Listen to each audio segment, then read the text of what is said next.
I am Demeter Kokosh, born in Becquerel, October 1933. Becquerel is located about 30 miles due north of Brešov and about 15 miles west from Dukla and about 15-20 miles south from Gorlice, location right on the Polish border. My recollection of the World War II, the first memory that I have is 1939, just a sort of impending doom sense. Where we lived, we had no radios, we had no telephones, and few people had newspapers. But we were engaged primarily in subsistent type of agriculture.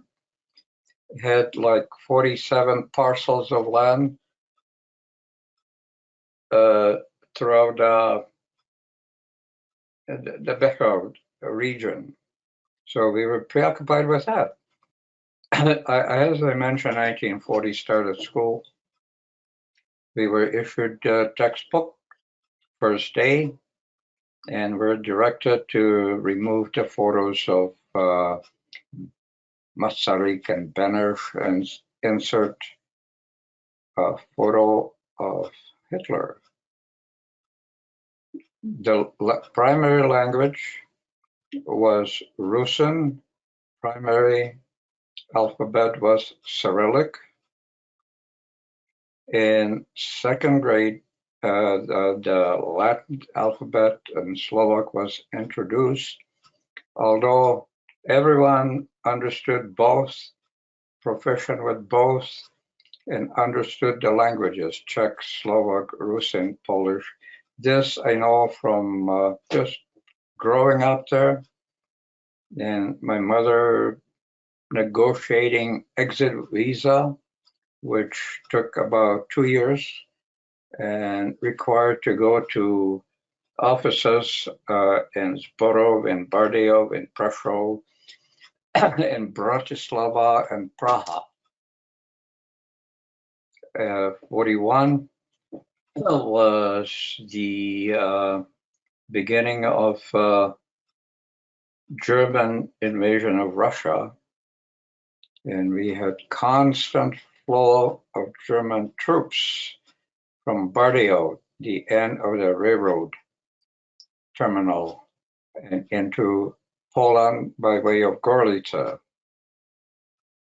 I will continue with school. During this pre-war period, the schools were one room, one teacher, and half days.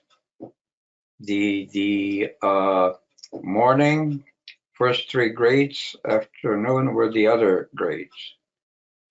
In 1944, during the uprising, I do remember it because we had 2 Slovak units stationed in our village, and I do remember them dispersing. And within days, the influx of German military and beginning of the actual battle on Dukla area, we could hear the artillery firing. And this mode conflict continued from about September, and the neighborhood was liberated on 16th of January. Beautiful day. And the scouts appeared like they were snow troops, ski patrol, and then slid through and disappeared. There were no Russian troops through the region at all. There was only one truck driven by 2 Russian soldiers, stopped at a neighbor's house for food, and the Russians gave them in exchange some kerosene, benzene, or whatever. The school resumed, I presume, around March, and this was expanded to 2 separate buildings and 2 teachers and a day-long school. And that would be 5th grade, 6th, 7th grade, establishment of consolidated junior high in Kokosh with about 5 teachers, multiple rooms, and a rigorous program, and all day. In our case, we were negotiated exit visa to United States, which took till October of 47. The 2 other events was 1947 voluntary relocation of those who chose to resettle either in Sudetenland. There were 2 families who've done so, and about 10 families from Becherel that resettled in Soviet Union. Found out it was Rovno-Dubno neighborhood. In our case, upon immigration, we were pretty much, well, other than initiation of collectivization, but the land was collectivized. And upon the leaving, of course, we were dispossessed of all the possessions, all the assets, property, even documents, and if we had money on deposit that was left. And anyways, we were stripped of all the, how should I say, documented history, which was plenty of that I didn't know about. I was aware that I had relatives in the United States, perhaps in Canada, and we immigrated because my father was born in the United States and immigrated with his family to Becherel in 1921, and he returned in 1937. But in 1982, I returned to Czechoslovakia for the first time and have discovered one of the relatives kept a trunk full of my grandfather's document. It was an awesome, awesome discovery. The documents were from as far back as 1848, land purchase contract by my grandfather's grandfather. Correspondent with my grandfather's brother-in-law in Argentina, something I did not know about. I was not aware of that. And since I have reconnected with relatives in Argentina as well,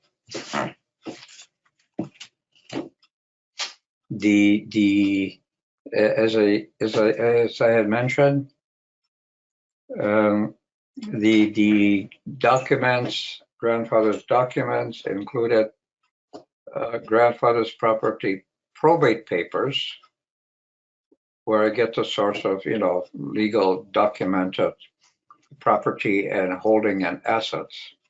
But literally whatever we had was left except travel papers and, personal clothing. In 1947, because of our impending immigration, I did not start school in the neighborhood, which was Komosha, Meszchanka, and I felt disconnected already. This lasted, September, October. We left 1st of October. And to get just from Becharov to Bardeo train station, we use a cart, horse-drawn cart. One of our relatives did this. And from Bardeo to Praha, this was overnight trip. We were accompanied by one of my cousins, which was helpful. And one of the things that impressed me traveling, this was really second time because I went to Prague earlier to sign the passport documents. Is the I don't know if most, seemingly many railroad bridges were rebuilt since the war because of the destruction. In Prague, we stayed approximately a week just processing, and it was totally new experience to me from where I grew up in Becharov.